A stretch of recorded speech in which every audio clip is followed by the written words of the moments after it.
이스라엘 백성이 출애굽하고 광야에서 40년을 보낸 후에 여호수아가 이끌고 가나안 땅을 정복하러 들어가잖아요.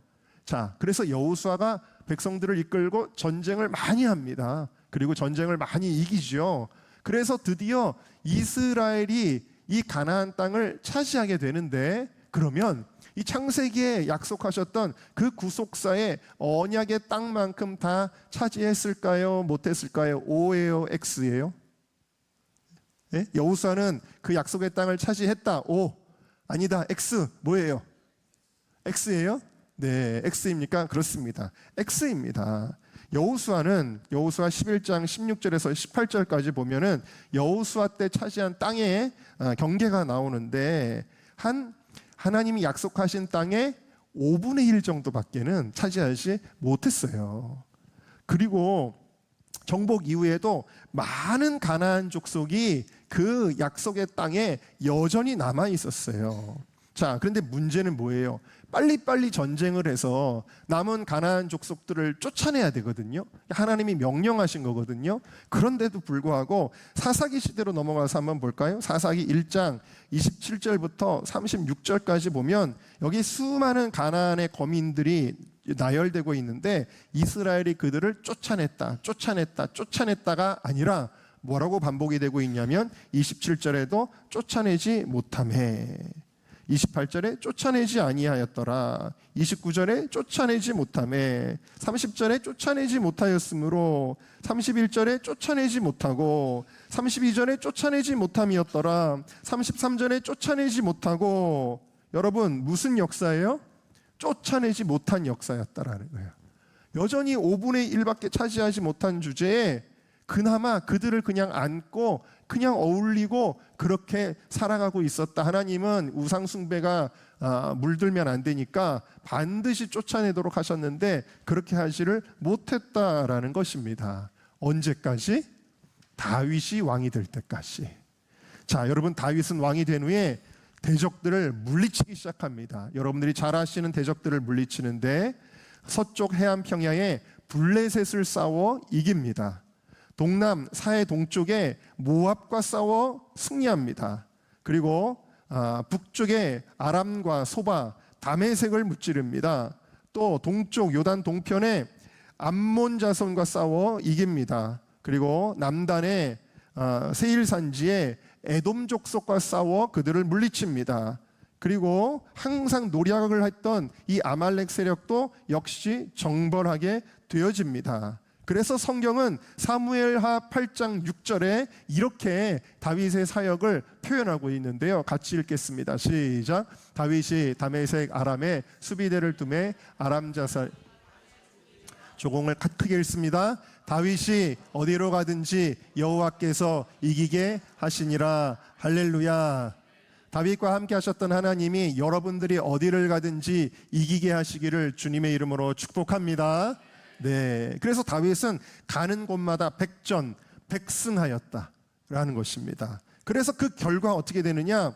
서쪽으로는 지중해 해안까지, 동쪽으로는 모압 암몬 지역까지, 남쪽으로는 에돔 지역까지, 북쪽으로는 아람 다메섹 지역까지 정복을 하고 그 아들 솔로몬 때에 그 땅의 경계를 이렇게 설명하고 있는데요. 한번 볼까요? 열왕기상 4장 21절을 읽어보겠습니다. 시작. 솔로몬이 그 강에서부터 블레셋 사람의 땅에 이르기까지와 애굽 지경에 미치기까지의 모든 나라를 다스림으로 솔로몬이 사는 동안에 그 나라들이 조공을 바쳐 섬겼더라 그랬어요. 지금 그 강에서부터라는 거, 그 다음에 애굽 지경에 미치기까지, 이게 뭐냐?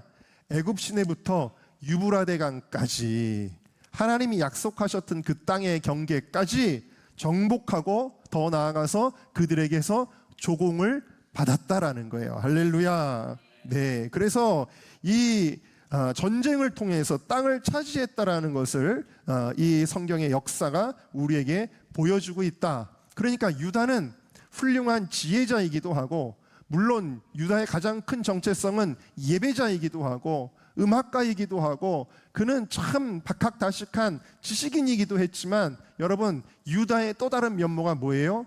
용맹한 전쟁의 영웅이다라는 거예요.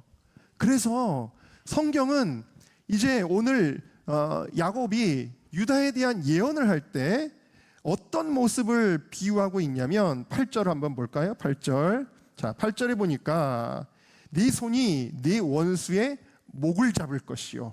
그 다음에 9절에 보니까 유다는 사자 새끼로다. 너는 움킨 것을 찢고 올라갔도다. 그랬어요. 여러분 동물의 왕국 좋아하세요? 뭐 아니면 지오그래피라든지 내셔널 지오그래피라든지 그런 프로그램 보면 사자가 사냥하는 거 보신 적 있어요? 사자가 사냥할 때 예를 들어서 앞에 먹잇감이 있으면 정면에서 이렇게 다가가가지고 정면에서 싸워가지고 잡아먹나요? 아니죠. 어떻게 해요 주로? 막 초식동물이 알고 도망가면은 뒤에서 막 쫓아가가지고 날라들어가지고 그 몸을 쓰러뜨리면서 어디를 물어요? 목을 물어요. 목을 끊어버려요.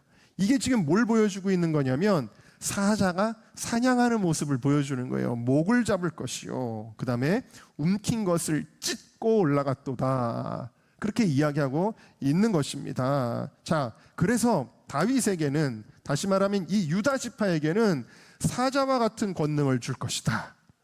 사자와 같은 권능으로 원수를 제압하고 승리할 것에 대한 예언을 하는데 여러분 이 사자라는 동물 뭘 상징하느냐? 동물의 왕은 뭐예요? 동물의 왕은 호랑이에요. 뭐 이렇게 말하는 사람도 있겠지만 일반적으로 동물의 왕은 사자죠. 그래서 이 유다 지파를 유다의 사자로 표현한 것은 왕권을 가리키는 것이다는 거예요. 다시 말해서 지난주에 했지만 하나님이 유다에게서 홀이 떠나지 않게 할 것이다. 유다 지파는 왕조를 이룰 것이다. 구체적으로는 다윗 왕조를 이룰 것이고 그리고 마침내 그 왕조에서 영원한 왕 대신 예수 그리스도께서 왕으로 오실 것이다. 할렐루야. 그걸 보여주는 거예요. 두 번째로는 아까 말씀드린 대로 전쟁에 능한 동물, 다시 말하면 승리자, 정복자의 이미지를 표현한 것입니다. 여러분 이것은 다윗이 전쟁을 잘한 것뿐만 아니라 단순히 다윗에 대한 예언이 아니라 앞으로 오실 예수 그리스도에 대한 예언인 줄로 믿습니다. 여러분 예수님을 그래서 유다 지파의 사자라고 표현해요. 예수님을. 요한계시록 5장 5절을 우리 크게 읽겠습니다. 시작. 장로 중에 하나가 내게 말하되 울지 말라. 유다 지파의 사자 다윗의 뿌리가 이기었으니 그 두루마리와 그 일곱인을 떼시리라. 할렐루야. 예수님은 누구셔요? 유다 지파의 사자시다. 예수님은 십자가에서 어린 양이 되어 힘없이 그 십자가에 달려 돌아가신 분이면서도 할렐루야. 그러면서도 예수님은 모든 원수를 제압하고 마귀의 권세를 멸하시고 우리에게 승리를 주신 전쟁의 영웅이신 분인 줄로 믿습니다. 너무 멋있잖아요. 여기 영어로 써 있죠. Lion of Judah라고 써 있습니다. 예수님은 유다의 사자이시다라는 것입니다. 자, 그러면 유다의 후손인 다윗을 통해서 가나안 땅을 차지하게 되는 이 과정은 무엇을 예표하고 의미하는가? 고린도전서 15장 말씀을 우리 다 같이 읽겠습니다. 시작. 그 후에는 마지막이니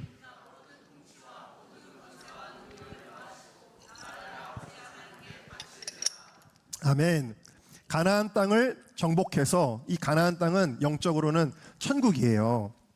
가나안 땅을 정복한 유다처럼 하나님께서는 원수를 제압하시고 우리에게 천국을 주신 거예요. 할렐루야. 네, 그 일을 주님이 하셨다. 그가 원수를 발 아래 둘 때까지 우리가 왕노릇하겠다라고 이렇게 주님이 왕노릇하셨다라고 이렇게 이야기하고 계십니다. 여러분들에게 하나님께서 전쟁의 승리로 천국을 유업으로 주신 줄로 믿습니다.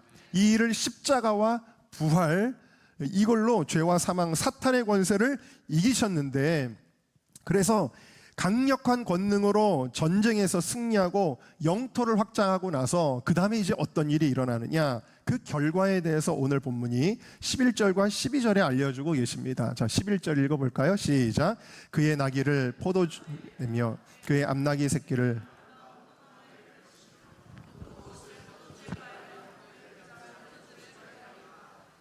12절이요?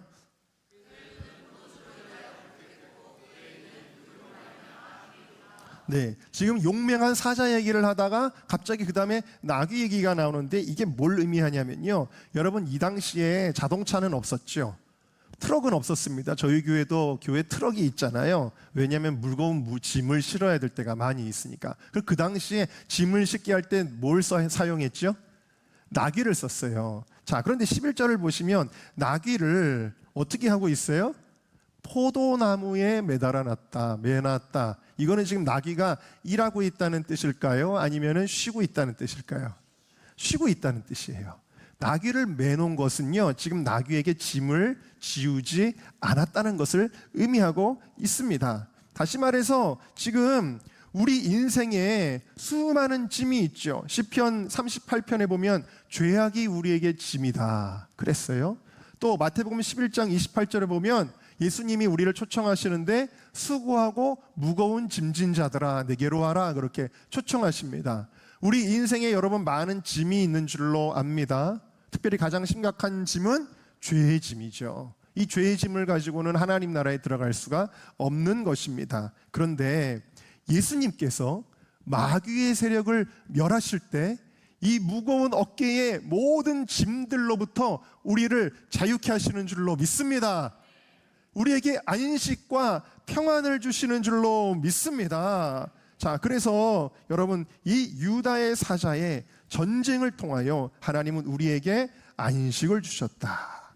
그 다음에 두 번째 무엇을 주셨냐면 번영을 주신다라는 거예요. 자, 열왕기상 4장 말씀을 한번 읽어볼까요? 시작. 솔로몬이 동안에 유다와 이스라엘이 단에서부터 브엘세바까지 각기 포도나무와 무화과나무 아래에서 평안히 살았더라. 여러분, 포도나무는 사실은 굉장히 귀한 나무인데 이 포도나무가 많다라는 것은 뭘 의미하냐면 굉장히 풍요로움을 누리고 있다라는 사실을 보여주고 있어요. 그리고 이 아까 본문에도 보니까 11절에 그 포도주를 포도를 주스를 만들 때 혹은 포도주를 만들 때 발로 막 밟잖아요, 틀에서.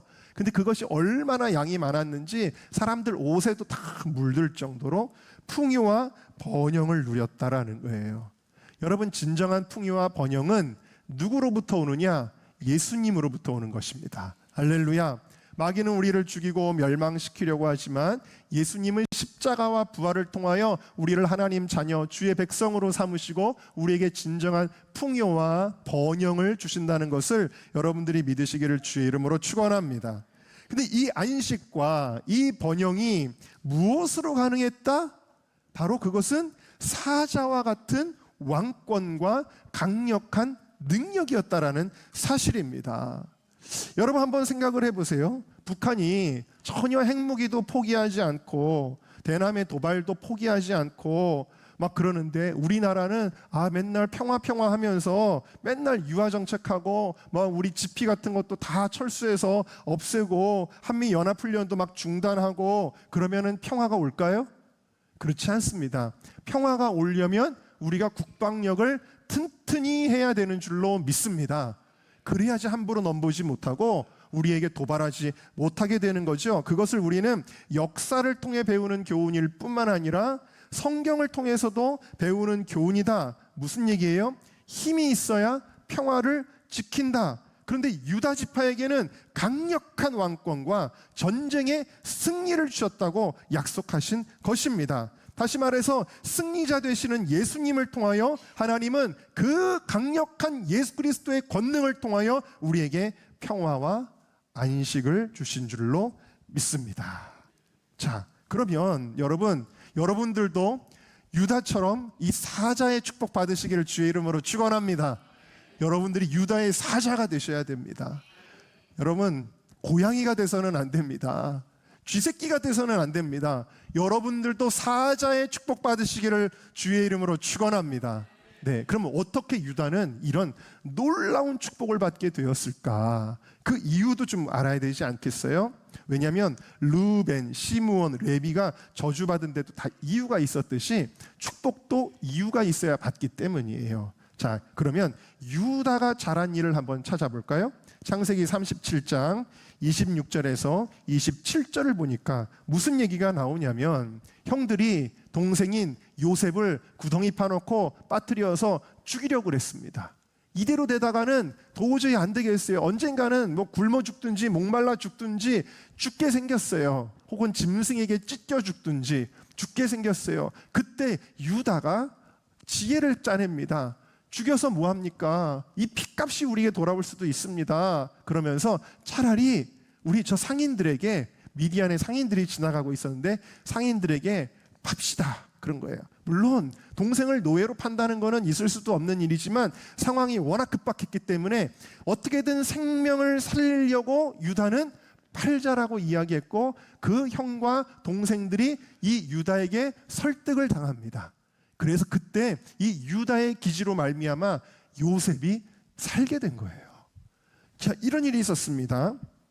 그 다음에는 무슨 일이 있냐면 세월이 많이 지났습니다. 세월이 많이 지났는데 결국에는 먹을 것을 구하려고 이 요셉의 형들이 애굽으로 가서 요셉 앞에 서게 되어지지요. 근데 그때 요셉이 요구했던 것이 있습니다. 그게 뭐냐면 베냐민 데려오라는 거예요. 니네 막내 동생이 있다며? 베냐민 데려오라는 거예요. 그런데 베냐민을 데려오라 그러니까 유다가 뭐라고 이야기하냐면, 바로에게 이야기하냐면, 우리 아버지가 요셉도 잃어버렸기 때문에 그 마지막 아들 베냐민 절대 떨어뜨릴 수 없습니다.